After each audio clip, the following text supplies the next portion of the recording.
Boa tarde, professor Helmut. Boa tarde, Fernando. O senhor nasceu em Cuiabá? Não, nasci em Guiratinga no ano de 1944. Guiratinga é uma região garimpeira que meus pais ali aportaram vindo da Bahia e conheceu a minha mãe no Batuvi. E lá no Batuvi eu fui concebido, né? E tive o meu nascimento na cidade de Guiratinga, antigo Lajeado. Mudou-se o nome, né? Lajeado é um riacho que corta a cidade de Guiratinga, e Guiratinga quer dizer garça branca, né? Então eu nasci naquela cidade. E a infância?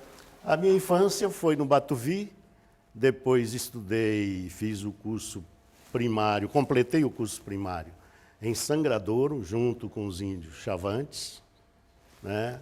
Li a missão salesiana, né? Então eu sou também oriundo da missão salesiana, estudante em colégios salesianos.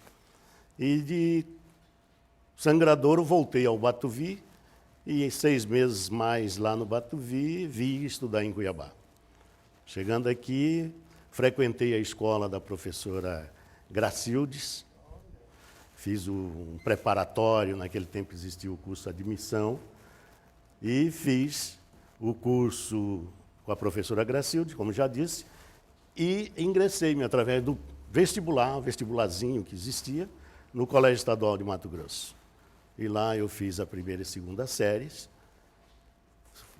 voltando novamente à missão salesiana, sendo interno no Colégio São Gonçalo, ou Colégio dos Padres, né, como era naquele tempo, e frequentei ali interno os anos de 59 e 60.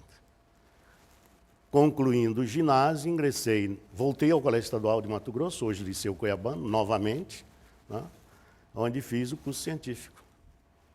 Lá concluí o curso científico, voltado para o direito, tive a oportunidade de ter grandes professores, incluindo o professor Nilo Póvoas, o professor Atílio Orives, né? Foi meu professor tanto no Colégio dos Padres, como também no Colégio Estadual, professor Ferreira Mendes, professor Cesário Neto, entre os grandes professores que eu tive, professor Aida, de matemática, professor Figueiredo, professor Moacir Dorileu, e concluí o curso científico, e naquele tempo só existia o curso de Direito aqui em Mato Grosso. Eu tive a oportunidade, inclusive, de preparar-me para o vestibular, mas decidi procurar outra profissão, que foi a agronomia.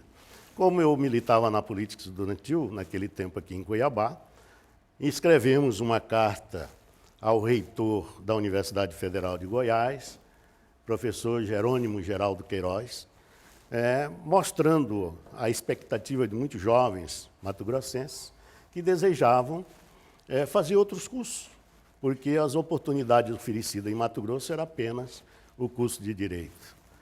E nessa correspondência com o reitor, ele pediu-nos, através da União Mato-Grossense dos Estudantes Secundários, da qual eu era secretário, que providenciasse um abaixo-assinado com mais de 100 nomes interessados em prestar um vestibular, que ele deslocaria uma banca até aqui. E isso ocorreu, né? Nós conseguimos mais de 100 inscritos e vieram professores. O professor Farnese Dias Maciel Neto era o diretor da Escola de Agronomia e Medicina, de outros professores, e aqui realizaram o vestibular. E tive a grande oportunidade de ser agraciado com a vaga através do exame que nós prestamos. E assim ingressamos na vida universitária através da Universidade Federal de Goiás. E esse sonho de ser engenheiro agrônomo foi desde sempre? Não. O sonho era ser advogado ou comunicador. Foram oportunidades que surgiram. Cuiabá, para mim, estava apenas dentro de uma cidade que ainda poderia oferecer muito mais no futuro, mas eu tinha pressa.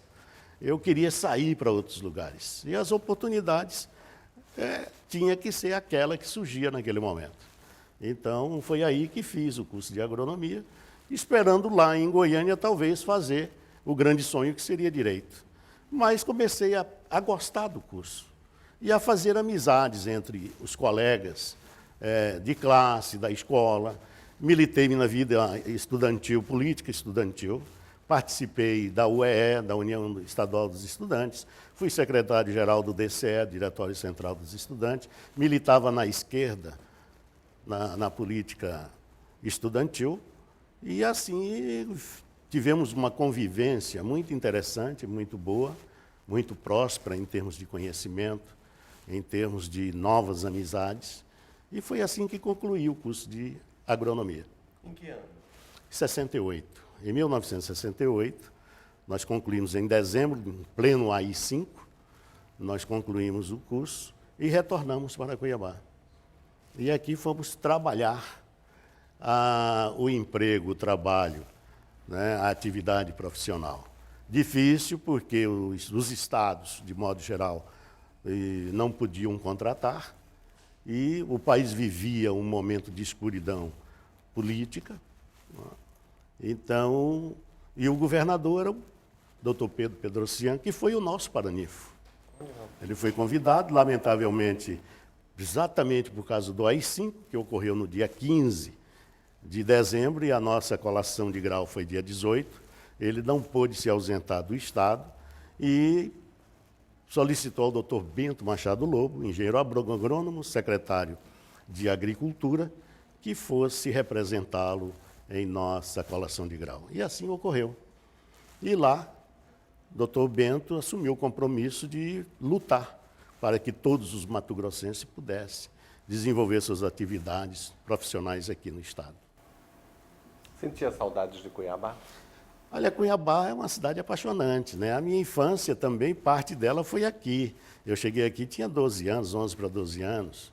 Né? Então, a minha pré-adolescência e adolescência, praticamente toda, foi aqui em Cuiabá. E quem vem aqui em Cuiabá não quer sair mais, não quer voltar, não quer mudar-se daqui. E realmente eu quero ficar aqui ainda, né? Até o resto dos meus dias. Né? Sinto Cuiabá na pele. Então, eu vivo Cuiabá. Quando o senhor retornou de Goiás, o senhor participou da luta pela criação da Universidade Federal de Mato Grosso? Isso ocorreu antes, inclusive, porque quando nós saímos do internato, terminei o ginásio e ingressei no científico, comecei a militar na política estudantil. No ano de 61 em diante, ingressei na UMES, União Mato Grossense dos Estudantes Secundários, na ACES, Associação Cuiabana dos Estudantes Secundários, e na ACES tinha o Colégio de Presidentes, que era o Conselho de Presidente, que era formado pelos presidentes de grêmios estudantis. E eu presidia esse Conselho de Líderes Estudantis. Né? Então, a minha vida, a minha convivência com o movimento estudantil foi muito intenso. E em 1963, nós realizamos um congresso estudantil em Rondonópolis, aonde levamos mais de 200 estudantes para Rondonópolis naquele tempo, era um fato inédito, e lá participaram vários políticos, inclusive deputados federais, deputados estaduais, né, que estiveram lá levando a sua mensagem para os estudantes, e lá nós começamos a desenvolver um trabalho no sentido de se criar a universidade aqui em Mato Grosso. Mato Grosso era um estado que realmente é uma população bastante reduzida, mas merecia uma universidade. E essa luta começou ali também. E cresceu. Aqui em Cuiabá o movimento tomou corpo, vários políticos se incorporaram a ela, e passeatas se realizavam pela cidade, tive a oportunidade de participar de algumas delas. E lá em Goiânia a gente continuou desenvolvendo, porque nós participamos da criação da AMEGO, Associação Mato Grossense dos Estudantes em Goiás. Né? E lá nós tivemos oportunidades de convidar alguns políticos para fazer pronunciamentos para os estudantes mato-grossenses, que já ultrapassava mais de 500 ali em Goiânia. Inclusive o doutor Garcia Neto teve a oportunidade de fazer um pronunciamento para os estudantes mato-grossenses lá na sede do DCE. E foi um trabalho muito interessante, uma promessa que ele assumiu e, de fato, cumpriu, levando essa mensagem para o Congresso Nacional. E várias outras pessoas, vários políticos, né, se incorporaram nesse movimento e até a conclusão, né, da criação e implantação pelo governo Pedrocian da universidade. E quando a universidade foi implantada, o senhor veio logo no início ou foi mais no decorrer? Foi logo no início dela. Ela não existia ainda. Nós tínhamos o Instituto Cuiabano de Ciências e Letras de Cuiabá, Instituto de Ciências e Letras de Cuiabá, que era dirigido pelo professor Atílio Orives, né? E o doutor Gabriel, à época, nosso primeiro reitor, era secretário de Educação. E em 1970, já comecei a desenvolver alguma atividade aqui na universidade, sem ser professor, né? Nós sempre estávamos aqui presentes, sempre conversávamos com um professor, com outro. Eu me lembro muito bem que trouxemos aqui uma proposta até, né, do antigo PIPMO, Programa Intensivo de Preparação de Mão de Obra. Nós vimos buscar professores para poder ministrar esses cursos através da Carmate, onde eu trabalhava. E fui convidado pelo professor Ivo Scaff para assumir a disciplina que ele lecionava, tendo em vista que ele estava desenvolvendo uma outra atividade dentro da própria universidade. E assim eu assumi essa disciplina de Ciência e Tecnologia, e procuramos fazê-la da melhor forma possível, né? Se bem que pouco de tecnologia existia, aliás, não existia quase nada, né? Mas tinha alguma coisa de ciência, e muita coisa de ciência, que procuramos levar para os estudantes. Então, de fato, como professor em 1971, março de 1971, nós ingressamos como professor com a disciplina Ciência e Tecnologia. Depois que foi criada a universidade, nós passamos a ministrar a disciplina de Botânica 1 e fomos convidados depois pelo professor Gabriel para desenvolver um projeto visando a implantação de um curso de tecnólogo, de cooperativismo. Eu tinha acabado de realizar uma pós-graduação em cooperativismo e sindicalismo e trouxemos para cá um projeto que encaixou perfeitamente nos ideais que o professor Gabriel desejava para o curso de cooperativismo. Quando foi? Isso em 1974. Tá? Então, em 74, desenvolvemos esse trabalho. Funcionava no antigo casarão? Ali foi criado depois o Instituto de Tecnologia, né? O Instituto de Tecnologia, que foi comandado pela professora Mirami Macedo. Foi quando outros cursos foram criados, né? Iniciou-se com o curso de cooperativismo. O doutor Bento Lobo foi o primeiro coordenador desse curso, né? Nós o ajudamos a implantar este curso. Aí foram criados outros cursos, como administração rural, saneamento ambiental e bovinocultura. Aí se criou o Instituto de Tecnólogos. E por que essa experiência depois acabou não indo para frente dos tecnólogos? Não, ocorreu que o país todo estavam criando cursos dessa natureza. Era uma modalidade nova que existia nos Estados Unidos e ele foi trazido para o Brasil, inclusive com recursos MEC-BID, o ZAID, né? E aqui se implantou no Brasil como um todo esses cursos. Ocorre que não havia mercado de trabalho. Logo que as primeiras eram cursos de curta duração, e eles não eram muito valorizados. Eram profissionais que foram trabalhados, né, educados para o fazer. Era imediato, saía da universidade e já sabia fazer. É diferente do curso de duração plena, que você tem toda a parte de ciência, que você tem que estudar, de conhecimentos gerais, etc. e tal. né? Aquilo não, eram cursos específicos, era tipo uma especialização.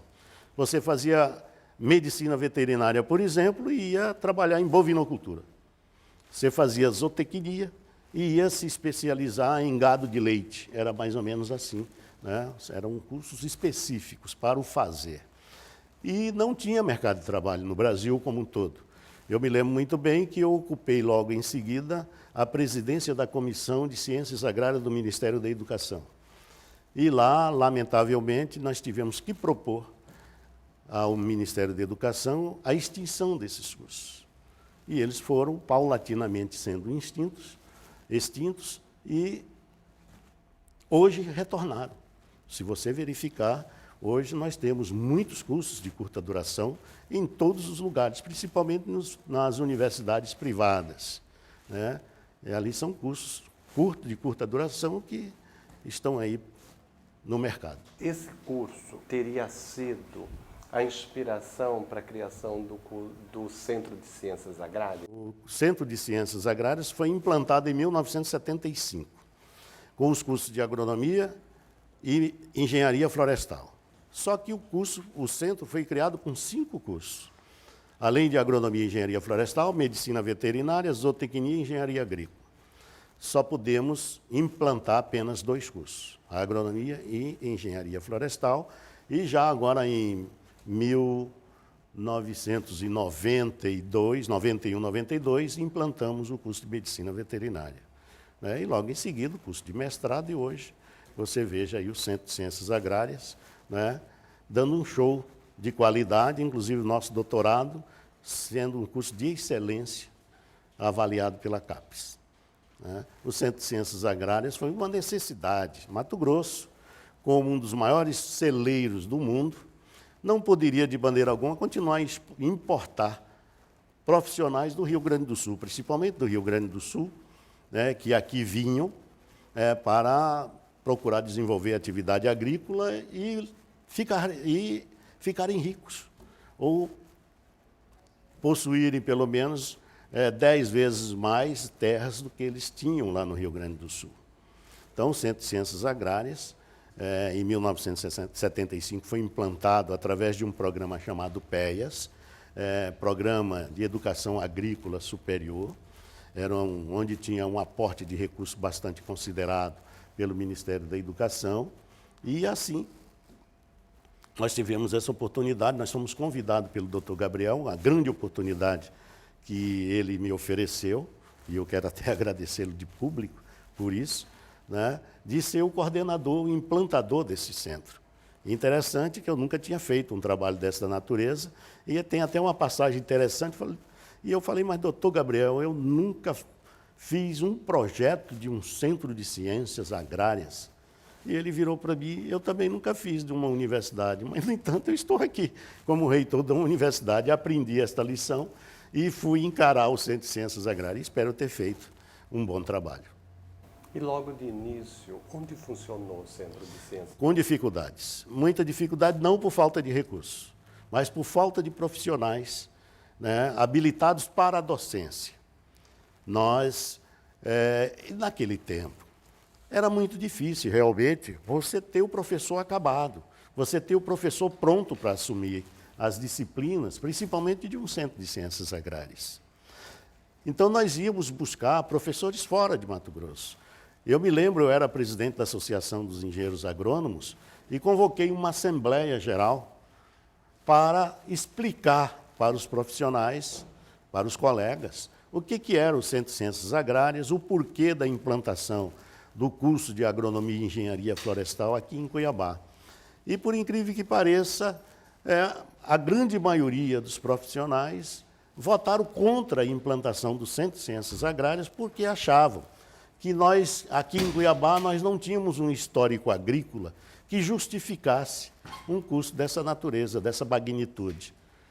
E eu tentei mostrar para eles que quase nenhuma região onde existia uma escola de agronomia teve também histórico agrícola para isso. O que importa não é o histórico agrícola. O que importa é o que você vai ensinar para os alunos para que eles possam desenvolver em qualquer lugar do Brasil. Não importa se a terra é boa ou ruim. O importante é que você vai transformar a terra ruim em terra boa. Você vai conseguir produção e produtividade daquilo que você está fazendo. Aí é que está a ciência. Agora, você encontrar o bolo pronto e só passar a faca, tirar a fatia e comer é muito fácil. O interessante é você fazer o bolo. Não importa o ingrediente que você tem. O que importa é você saber utilizar os ingredientes que estão à sua disposição. Então, foi muito difícil. Nós não conseguíamos professores. Muitas vezes eu era obrigado a estudar para poder ministrar uma disciplina que não tinha professor. Então eu tinha que fazer isso. Eu não podia deixar os alunos sem o conhecimento. E assim nós fizemos. E fizemos um convênio com a Universidade Federal do Ceará e com a Universidade Federal do Paraná, na área da engenharia florestal no Paraná e na área da agronomia no Ceará.